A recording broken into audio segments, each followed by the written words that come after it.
જ્યારે ગુજરાતમાં કમોસમી વરસાદ થયો, ગુજરાતનો ખેડૂત ચોધાર આંસુએ રડતો હતો, સરકાર પાસે મદદની રાહ જોઈને બેઠો, એવા સમયમાં કોંગ્રેસ દ્વારા સોમનાથથી કિસાન આક્રોશ યાત્રાની શરૂઆત કરી અને એને દ્વારકામાં સમાપન કર્યું।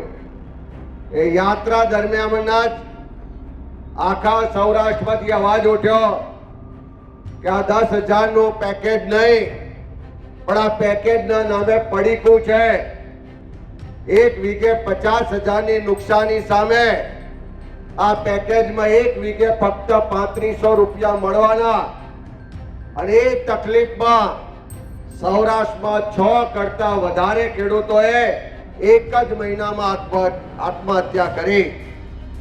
એ જે ખેડૂતોનું દર્દ હતું, એ લોકોનો જે આક્રોશ ને તકલીફ જોઈ અને સમગ્ર ગુજરાત કોંગ્રેસની ટીમે નક્કી કર્યો કે ખાલી સૌરાષ્ટ્ર નહીં, પણ આખા ગુજરાતના તમામ વિસ્તારોમાં, તમામ જિલ્લાઓમાં જઈ અને લોકોની ફરિયાદો, લોકોના પ્રશ્નો, લોકોની રજૂઆતો, લોકોની તકલીફ અને પીડા જાણીએ અને જે ગુજરાતમાં ડર અને ભયનો માહોલ ઉભો કર્યો છે, એમાંથી લોકોને બહાર લાવી અને ગુજરાતના લોકોનો અવાજ બુલંદ કરીએ અને એની પરિણામલક્ષી લડાઈની શરૂઆત કરીએ।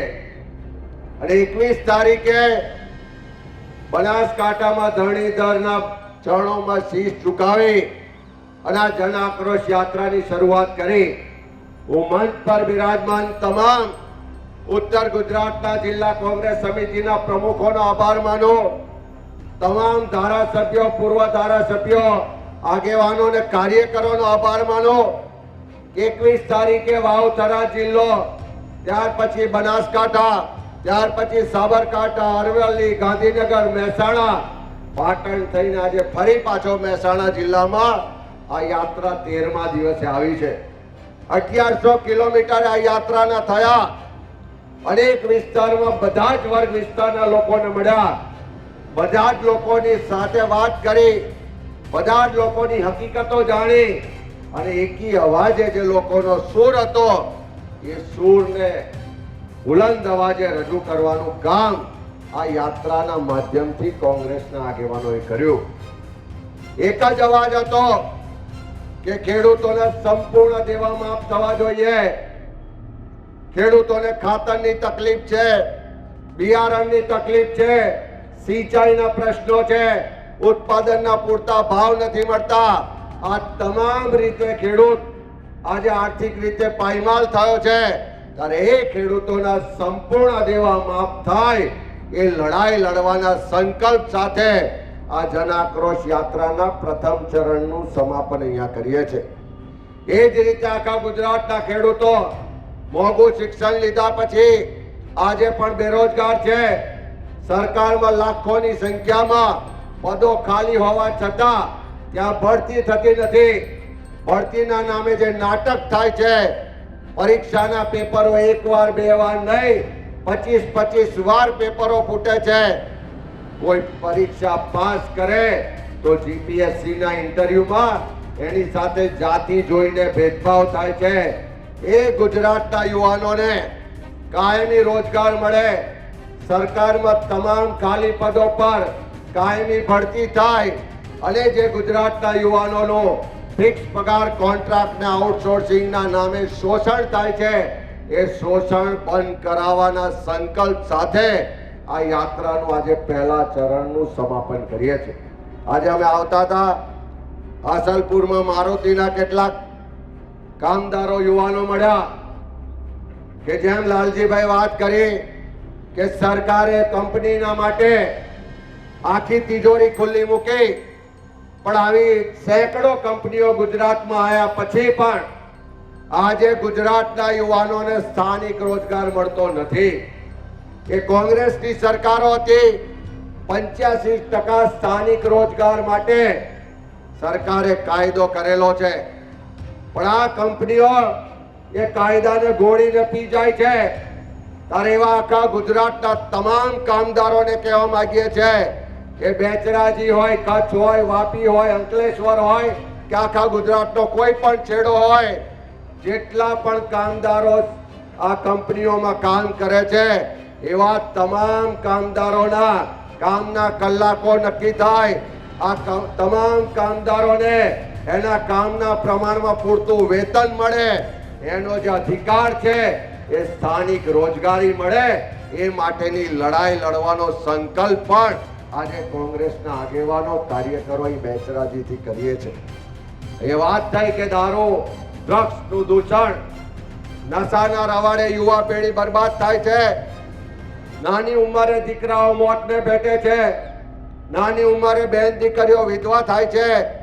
આખી યાત્રા દરમિયાન ગામે ગામ હું હોય, જિગ્નેશભાઈ હોય, જ્ઞાનીબેન હોય, તુષારભાઈ હોય, બધા જ આપણા આગેવાનોએ મહિલાઓને પૂછ્યું કે તમારા ગામમાં પીવાનું પાણી આવે છે? તો દરેક જગ્યાએ ફરિયાદ હતી કે પીવાનું પાણી પૂરતું મળતું નથી, પણ માગો એટલો દારૂ મળે છે, માગો એટલું ડ્રગ્સ વેચાય છે, નાની ઉંમરે છોકરાઓ મરે છે, બેન દીકરીઓ વિધવા થાય છે. અને આ રજૂઆત લઈને પોલીસ પાસે જઈએ, આ રજૂઆત લઈને સરકાર પાસે જઈએ તો હપ્તાખોર સરકાર કોઈની વાત સાંભળતી નથી. અહીંયા વાત કરતા હતા પોલીસ હપ્તા ઉઘરાવે છે. મને પોલીસ વાળાએ ફોન કર્યો કે અમિતભાઈ તમે ભાષણ કરો છો કે પોલીસ હપ્તા ઉઘરાવે છે. હા, સાચી વાત ઉઘરાઈએ છે, પણ તમે અમારી તકલીફ, અમારું દર્દ પણ જાણો કે ઉપરથી તો દરેક પોલીસ સ્ટેશનમાં પોસ્ટિંગના ભાવ બોલાય છે. બોર્ડરનું પોલીસ સ્ટેશન હોય તો એનો ભાવ વધાર, કોઈ શહેરનું પોલીસ સ્ટેશન હોય તો એનો ભાવ વધાર. આ પોસ્ટિંગના ભાવ આપીને કોઈ ત્યાં આગળ નોકરી આવે અને દર મહિને એને ટાર્ગેટ આપવામાં આવે કે આટલા પૈસા તો ઉઘરાઈને મોકલવાના છે. એ પોલીસ વાળો કે અમારું દર્દ તો સમજો કે અમે 100 રૂપિયા ઉઘરાઈને લાવીએ, અમારા ભાગે તો 10 જ આવે છે, 90 રૂપિયા ગાંધીનગર મોકલવા પડે છે.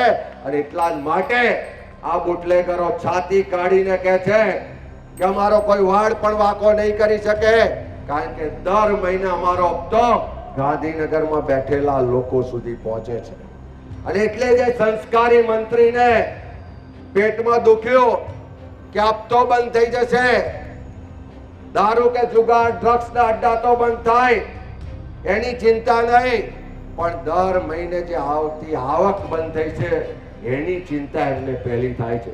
ત્યારે આ યાત્રાના માધ્યમથી સંકલ્પ કર્યો છે કે આ ગુજરાતમાં સંપૂર્ણપણે દારૂ ડ્રગ્સની બધીને અમે નાબૂદ કરીશું અને આ ગુજરાતના યુવાનોના ભવિષ્યને સુરક્ષિત કરીશું.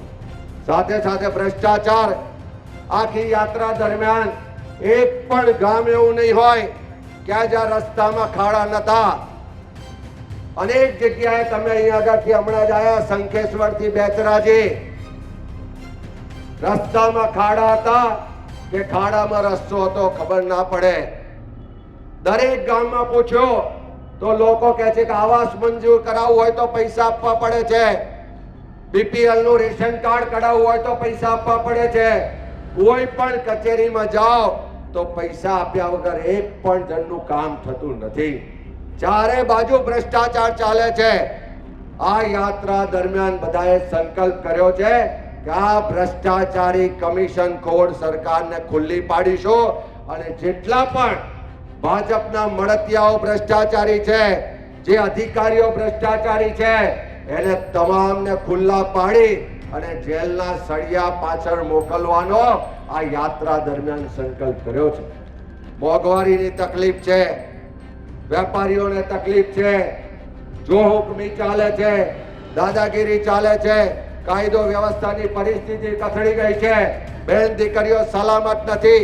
આ બધા જ લોકોના જે પ્રશ્નો છે, જે તકલીફ પીડાને વાચા આપતા આપતા આજે આ 13મા દિવસે 1100 કિલોમીટર કાપી અને આ બેચરાજી ખાતે આવ્યા છે.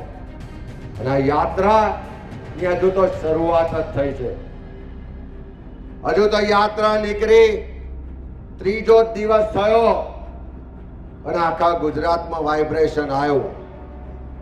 અત્યારે જે ગરમી છે એનાથી વધારે ગરમી આ યાત્રાના મંચ પરથી જે વાતો કહેવાય, આજે જે ગરમી છે એનાથી પણ વધારે ગરમી આ સરકારમાં બેઠેલા લોકોને લાગવા માંડી છે કે હજુ તો આ પહેલું ચરણ છે ઉત્તર ગુજરાત, હજુ તો ફાગવેલ થી બીજા ચરણની શરૂઆત થવાની છે. બીજા ચરણમાં મધ્ય ગુજરાત, ત્રીજા ચરણમાં સૌરાષ્ટ્ર, ફરીથી ચોથા ચરણમાં દક્ષિણ ગુજરાત અને પાંચમા ચરણમાં કચ્છ જઈશું.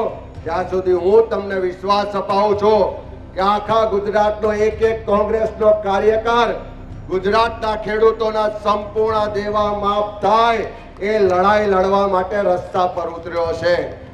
હું તમને વિશ્વાસ અપાવું છું કે આ યાત્રા પૂરી થાય ત્યાં સુધી આખા ગુજરાતના યુવાનોને કાયમી રોજગાર મળે, ફિક્સ પગાર, કોન્ટ્રાક્ટ ને આઉટસોર્સિંગ પ્રથા નાબૂદ થાય, એના માટે આખા ગુજરાતનો એક એક કોંગ્રેસનો કાર્યકર ગુજરાતના યુવાનો સાથે મળીને રસ્તા પર ઉતરીને લડતો હશે.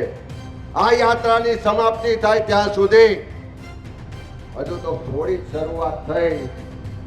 મને હમણાં અહીં બેચરાજી મંદિર આગળ જિગ્નેશભાઈ કહેતા હતા કે સાહેબ અહીંયા જ અડ્ડો ચાલતો હતો તો હમણાં તો બંધ થઈ ગયો છે. હજુ તો શરૂઆત જ થઈ છે. ધીમે ધીમે તમે જોશો તો જેમ જેમ જાગૃતિ આવશે, બહેનો લડવા માટે તૈયાર છે, રસ્તા પર ઉતરીને આંદોલન કરવા માટે તૈયાર છે. જરૂર પડે તો ગાંધીનગર વિધાનસભાનો ઘેરાવો કરવા પણ ગુજરાતની બહેનો તૈયાર છે. અમારા અહીં NSUI ના મિત્રો બેઠા છે. એમની આખી NSUI ની ટીમે નક્કી કર્યું કે નો ડ્રગ્સ આખી મૂવમેન્ટ ચલાવીશું. ગુજરાતની એક એક કોલેજમાં, એક એક શાળામાં જઈશું. આ ડ્રગ્સ દારૂથી થતું નુકસાન એના માટે જાગૃતિ લાવીશું અને આ ડ્રગ્સ સામે લડવાની લડાઈ માટે એક એક કોલેજમાં જઈને શપથ લઈને ગુજરાતના યુવાનોને આ લડાઈમાં જોડવા માટેનું આહવાન કરવાના છે. ત્યારે આ લડાઈ કોઈ એકલા લોકોની લડાઈ નથી. આ લડાઈ કોઈ કોંગ્રેસ પાર્ટીની લડાઈ નથી. આ લડાઈ કોઈ ચૂંટણીમાં મત લેવાની લડાઈ નથી. પણ આ ગુજરાતના લોકોના જે હક અધિકાર છે, આ ગુજરાતના લોકોને જો અધિકાર આ સરકાર છીનવી રહી છે.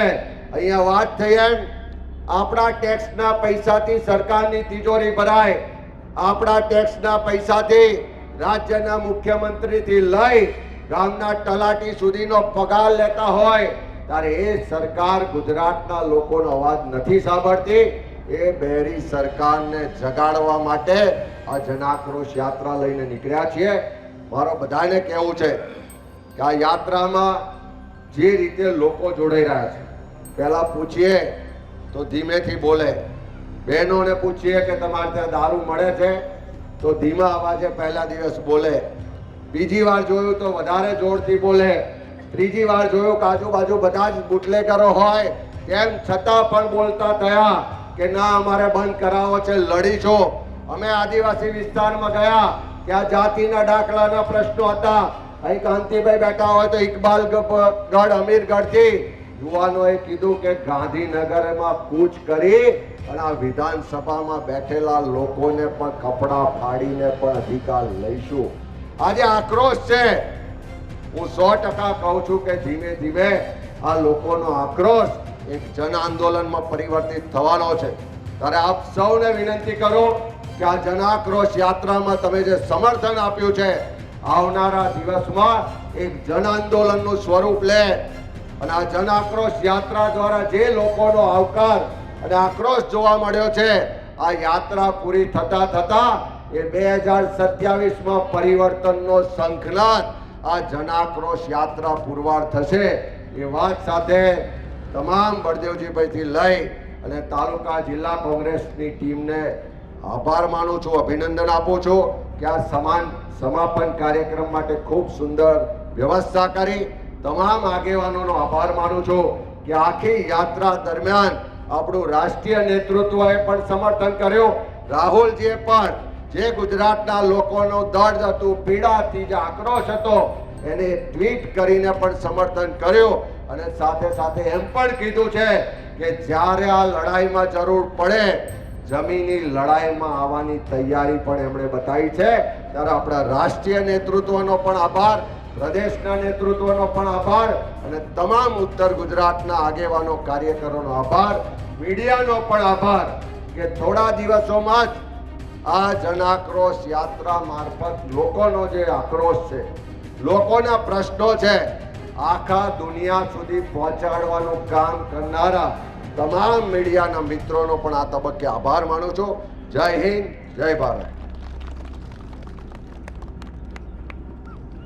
બેચરાજીના